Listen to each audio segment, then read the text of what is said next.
O surgimento do locutor de futebol no rádio está diretamente ligado à popularização do rádio no Brasil e à paixão nacional pelo futebol. A narração esportiva no rádio tem suas raízes no início do século XX, quando o rádio começou a se estabelecer como um meio de comunicação de massa. 1. A popularização do rádio. O rádio começou a se popularizar no Brasil na década de 1920, sendo uma forma revolucionária de comunicação, especialmente porque era acessível e podia alcançar grandes massas.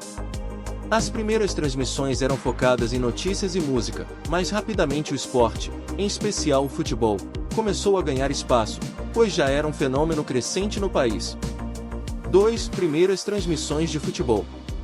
A primeira transmissão de uma partida de futebol no rádio brasileiro aconteceu em 1931, na cidade de São Paulo, pela Rádio Educadora Paulista. O jogo transmitido foi um clássico entre São Paulo e Santos, e embora tenha sido uma cobertura muito simples, marcou o início de uma nova era para o futebol. 3. Desenvolvimento da narração. No início, as transmissões eram apenas descrições pontuais das jogadas. Não havia ainda um estilo próprio de narração, e o público estava apenas começando a se acostumar com a ideia de assistir ao jogo por meio das palavras. Com o tempo, os locutores começaram a criar uma forma de narrar cheia de emoção, para capturar a tensão e a velocidade do jogo, algo essencial para compensar a falta de imagem. 4. Primeiros grandes locutores. Gagliano Neto, da Rádio Nacional, foi um dos primeiros grandes locutores de futebol no Brasil. Ele começou a narrar jogos no início da década de 1930 e é considerado um dos pioneiros no desenvolvimento da narração esportiva.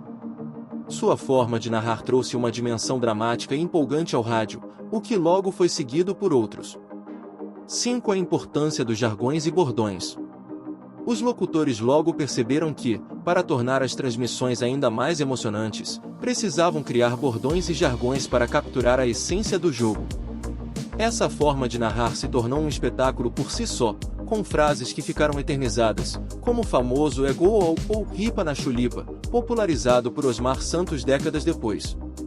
6. O rádio e o futebol, uma parceria natural.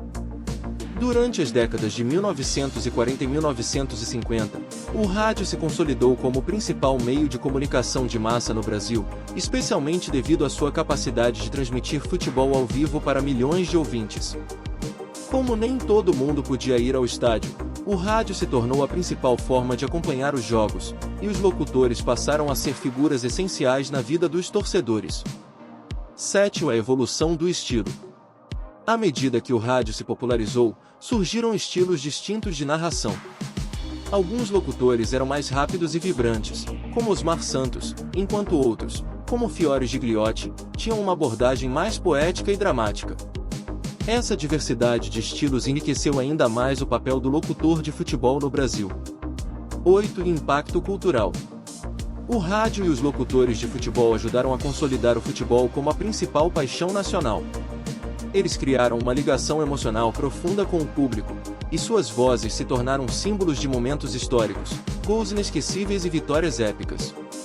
Conclusão. O locutor de futebol no rádio surgiu como uma necessidade de traduzir a emoção dos estádios para aqueles que não podiam estar presentes. Com o tempo, esses profissionais se tornaram mais do que narradores, sendo também contadores de histórias que transformaram o futebol em um espetáculo de massa. Eles ajudaram a construir a cultura futebolística no Brasil, e sua influência pode ser sentida até hoje,